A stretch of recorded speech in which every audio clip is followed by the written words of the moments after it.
सोचो, एक इंसान है जिसने पूरी जिंदगी में अल्लाह की राह में लुटा दी, जिसका नाम सुन के साहबा रजी अल्लाह अन्हु के आंखों में आंसू आ जाते थे, जिसके बारे में रसूलुल्लाह सल्लल्लाहु अलैहि वसल्लम ने फरमाया था कि अगर ईमान के तराजू के एक पल्ले में रखा जाए और अबू बकर के ईमान को दूसरे में, तो अबू बकर का पल्ला भारी होगा। ये थे हजरत अबू बकर सिद्दीक रजी अल्लाह अन्हु, इस्लाम के पहले खलीफा, रसूलुल्लाह सल्लल्लाहु अलैहि वसल्लम के साई उम्मत के सरदार। और आज हम उनकी वो रात सुनने वाले हैं जिसमें उन्होंने अपने हाथ से अपना खाना निकाला। एक बार उनके एक गुलाम ने कुछ खाना लाया। हजरत बहुत थके हुए थे और भूख की शिद्दत इतनी ज्यादा थी कि बार बार यह सवाल करना भी याद न रहा कि यह कमाई कहाँ से आई। एक लुकमा मुंह में डाल लिया।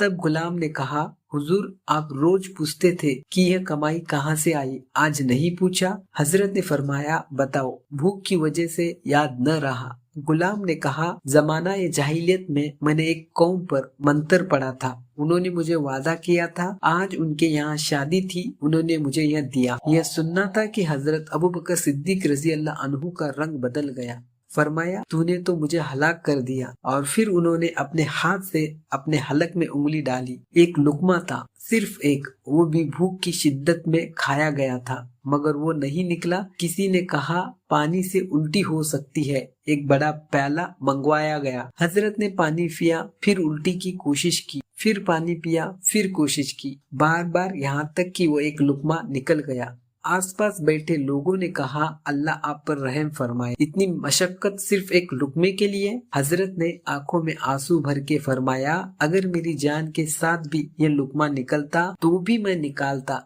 क्योंकि मैंने रसूलुल्लाह सल्लल्लाहु अलैहि वसल्लम से सुना है, जो बदन माले हराम से परवरिश पाए, आग उसके लिए बेहतर है। मुझे डर था कि मेरे बदन का कोई हिस्सा इस लुकमे से परवरिश न पा जाए।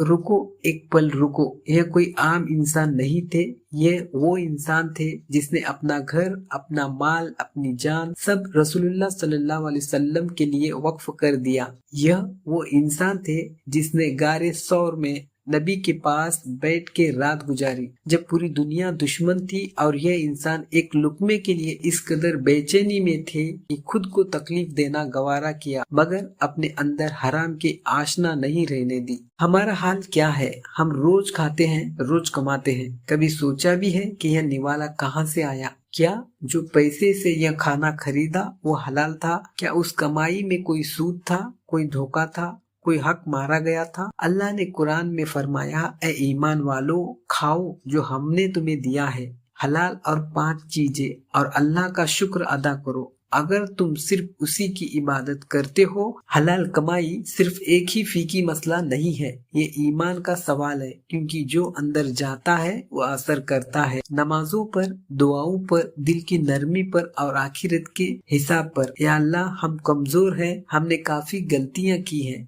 काफी बार बिना सोचे खाया, बिना सोचे कमाया, बिना सोचे खर्च किया। या अल्लाह, तू गफूर है, तू रहीम है, हमारी कमाई को पाक कर हमारे रिज्क में बरकत डाल, हमारे दिलों में वो फिक्र पैदा कर जो हजरत अबू बकर सिद्दीक रजी अल्लाह अन्हु के दिल में थी। या अल्लाह, हमसे राजी हो जा और हमें अपनी रहमत के साये में उठा। आमीन या रब्बल आलमीन।